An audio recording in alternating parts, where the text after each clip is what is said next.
Welcome to The Hypnotist, the show that gives you inside access to cutting-edge hypnosis with real clients facing genuine issues. Brought to you by the hypnotherapist demanded by celebrities, CEOs, and even royalty, Adam Cox. These recordings took place live from Adam's clinic in London's world-famous Harley Street. This podcast features powerful hypnosis, so do not listen while driving or operating machinery. This recording is not suitable for those with epilepsy or severe mental health issues. So, get yourself comfortable and enjoy today's episode of The Hypnotist. Hello, it's Adam here, and in today's episode of The Hypnotist, you'll be listening to a hypnosis session for a client that wanted to lose weight and felt that increasing activity levels was going to be one of the ways in which she could get back to a version of herself that she described as vibrant and energetic. And when people grow and when people get older, things happen in life that can break what were useful habits. This particular client used to love playing tennis, used to love working out, but then had a busy career, had children, and then fell out of that habit and then gained weight. And there was a feeling that in her case, she knew what she should be doing, but she couldn't access the resources to actually do it. So what you'll be listening to in this hypnosis session is a form of regression, taking her back to the moments in her life where she had the desire and felt all the benefits of being more active, but also acknowledging that there was a point that she wasn't active and had to make a decision to be more active. There is lots of suggestions that allude to the idea of inertia and momentum, and that with inertia, unless you do something, nothing happens. But when you do something, it gets easier and easier. So you'll hear that. You'll also hear a lot of future pacing. Future pacing is where you take the resources that are connected from the past or from a moment and then attributed to the future version of you, so that your unconscious mind is priming your subconscious to know what to do next. And what can happen is that people can set intentions and then not follow through on those intentions. Whereas if you are accessing emotions connected to an intention to make it desirable, and you can see that future version of you actually doing that and getting the benefits of that, it dramatically increases the possibility and probability of change. There's also a key suggestion here that what starts off as conscious quickly becomes unconscious. And that's important because most people, when they want to lose weight, don't want to feel that they have a lifelong struggle on their hands to have to use discipline and control and motivation to get them working out and exercising. Whereas the idea that if you get the ball rolling, then pretty soon it's going to, happen all by itself is a very natural way that the brain likes to work. If you think about how you learn to drive, it took a lot of conscious effort to learn to drive, but now if you drive, it requires virtually no effort at all. And the same with people who regularly go to the gym.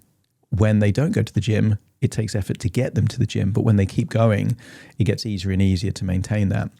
Obviously, this hypnosis session was created for someone else. So if you are looking to be more active, maybe have a different, you may have a vision of yourself in the future and you don't know how to get there, there will be a link in the show notes that you can either get some downloads at a 50% discount because there's a coupon code there, but also to book a 30-minute consultation call to explore working with me one-on-one. And it's always more effective with one-on-one work than downloads and recordings because it's always bespoke to the individual that I'm working with and calibrated to a trance state so that I can really start making changes at the unconscious level. So find a quiet place where you won't be disturbed, relax, and enjoy the session.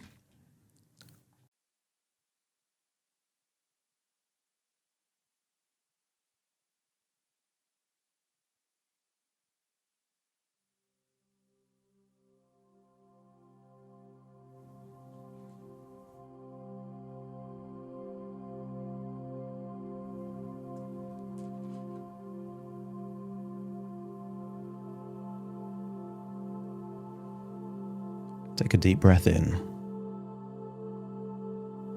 As you breathe in a resourceful feeling of relaxation.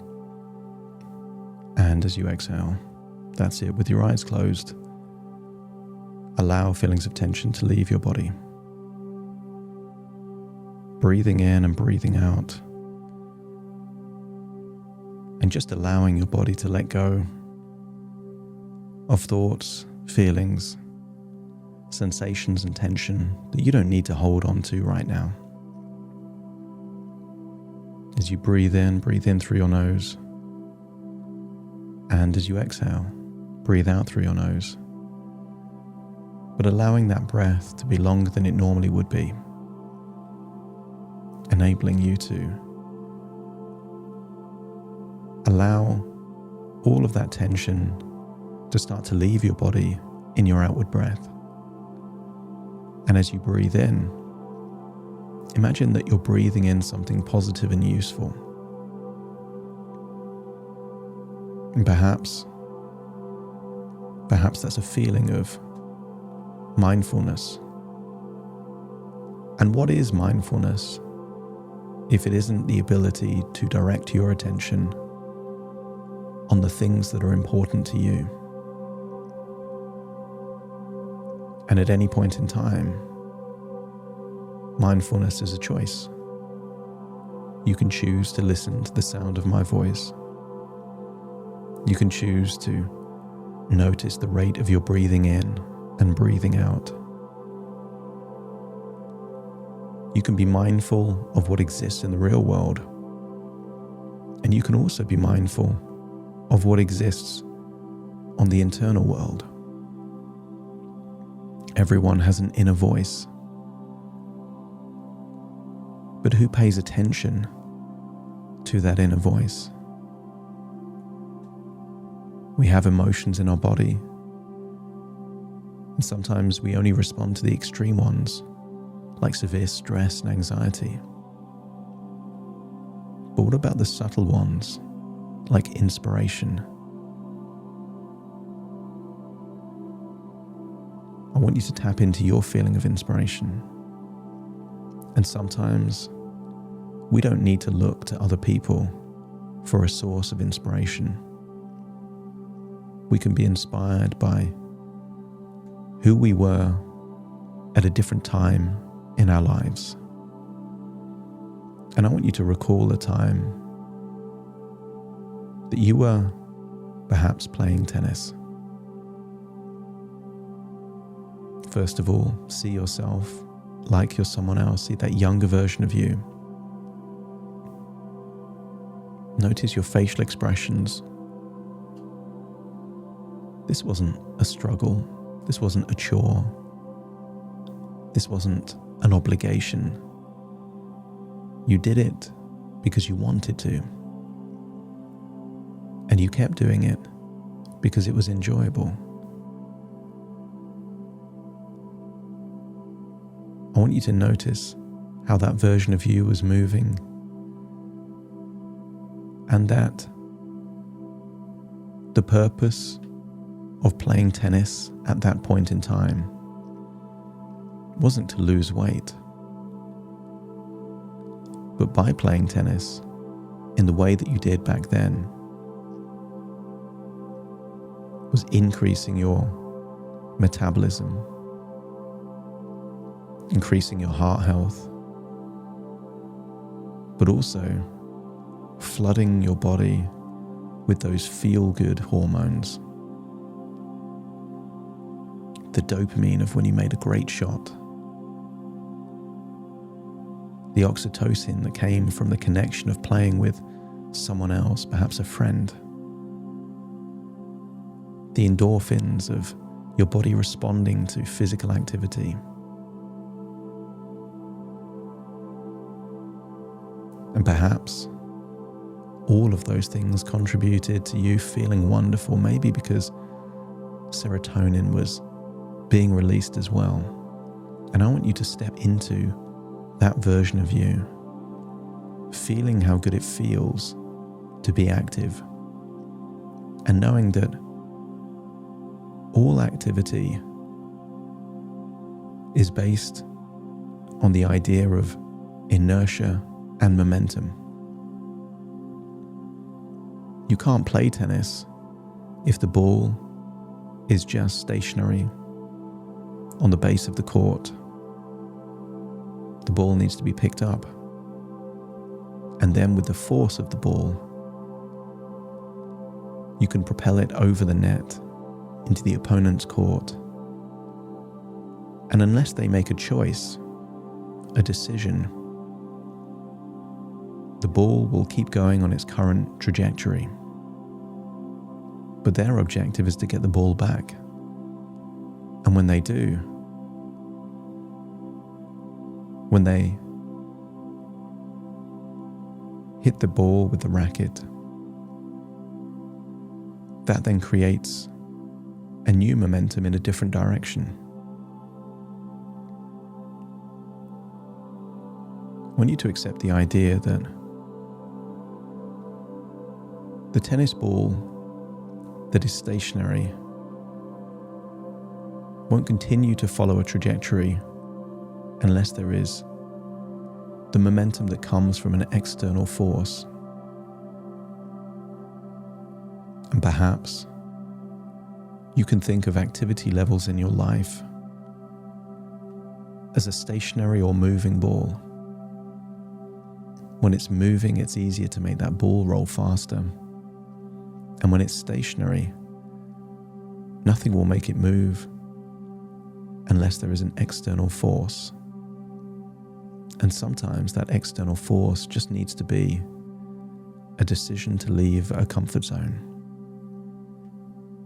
But I want you to tap into the good feelings that come from being active, to feel vibrancy in your body, to feel with energy, to feel that your body is a gift, but only if you use it. Tap into those wonderful feelings and then fast forward in time to a different point in your life where you were using the equipment in a gym and really enjoying that.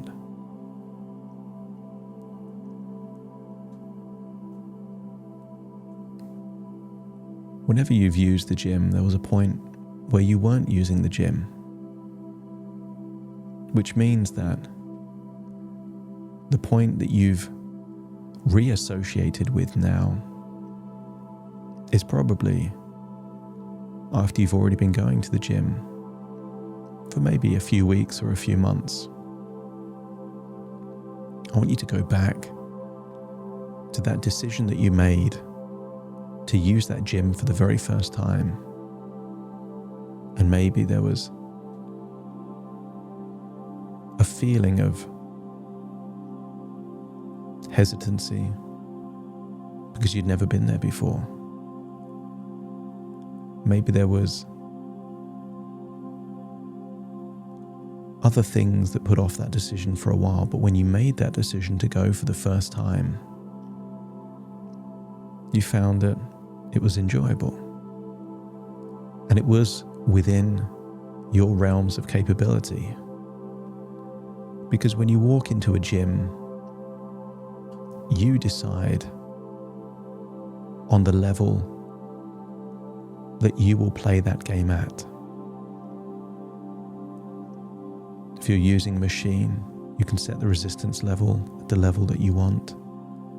If you're lifting a weight, you would only lift a weight that is within your comfort zone or the perimeter of that comfort zone. And in doing so, you ease your body in to build momentum. And once the momentum is established, you can do more and more and more, because there will be a desire to get all of those feel-good hormones, the happy hormones. So now go forwards in time when you've been going to that gym for many days, many weeks, even many months, and feel how good it feels to keep going. Exercise doesn't work if you do it once. But once you get that ball rolling, it's easier and easier and easier to do more and more. And that's when the real benefits start to become noticeable. Nobody plants a seed and gets frustrated if it doesn't turn into a plant within days. There is a trust that if you do the right thing, the right results will follow. I want you to accept the suggestion that whenever you make a choice to be more active, you will be rewarded with wonderful, positive feelings, pride, accomplishment, satisfaction, vibrancy, and energy.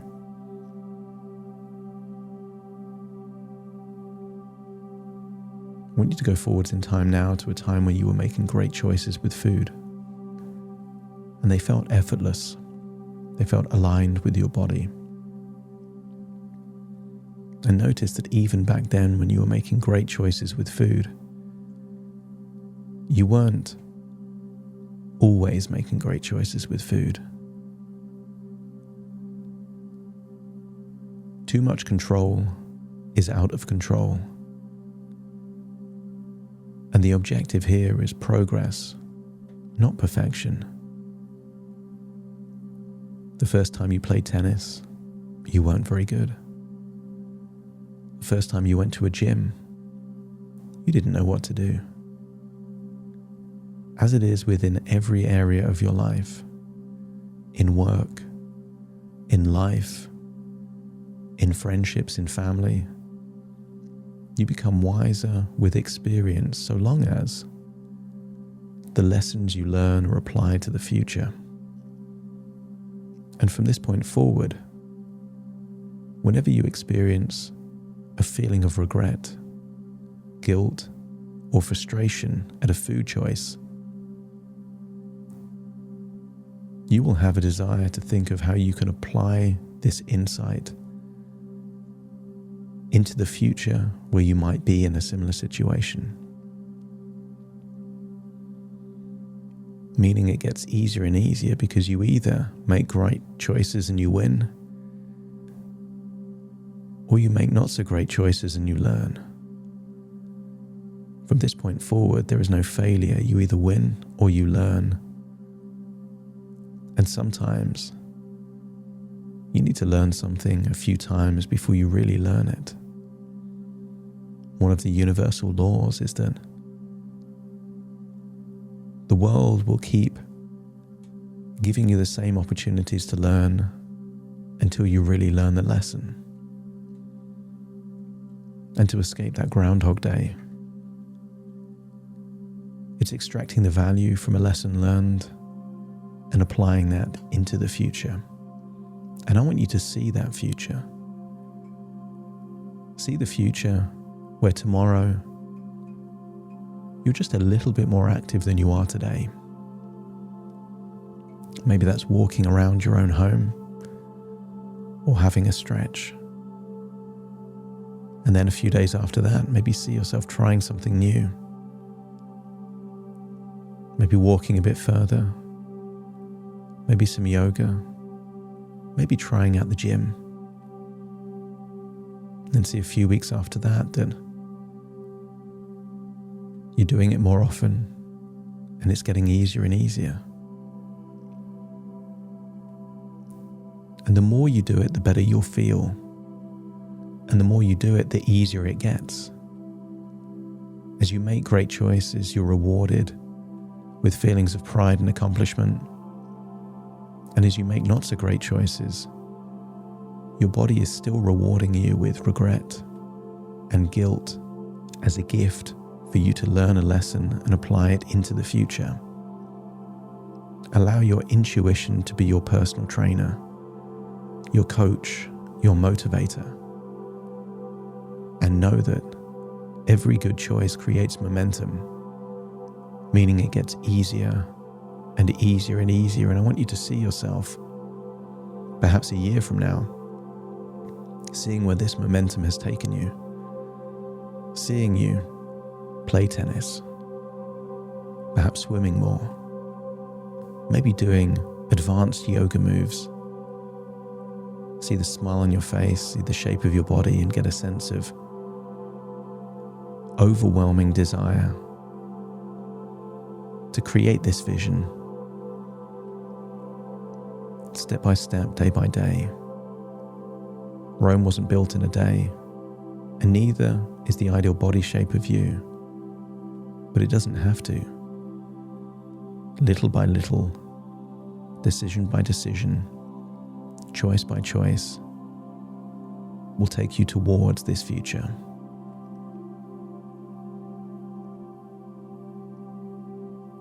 Now it's time to return to the present, but I want you to take that inspiration, that sense of vibrancy, and the willingness and desire to start with conscious choices that you allow to be unconscious as your body figures out that they just enjoy doing this stuff anyway. Returning to the present, listening to my voice. Take a deep breath in through your nose and out through your nose. Wiggle your fingers, wiggle your toes, get a sense that you're in your own physical body right now, fully in the present, all parts, here in the moment, but tapping into those wonderful feelings of inspiration, motivation, and a sense that vibrancy comes from the journey, not the destination. Starting to count from 1 to 10 to awaken you. Starting to count 1, 2, 3, waking up. 4, 5, 6, more alert. 7, 8, open your eyes, open your eyes. 9, 10, wide awake, wide awake, wide awake.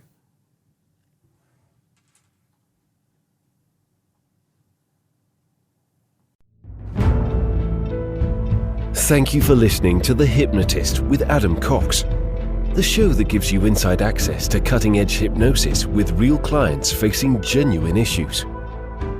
To automatically receive the latest episodes, please subscribe.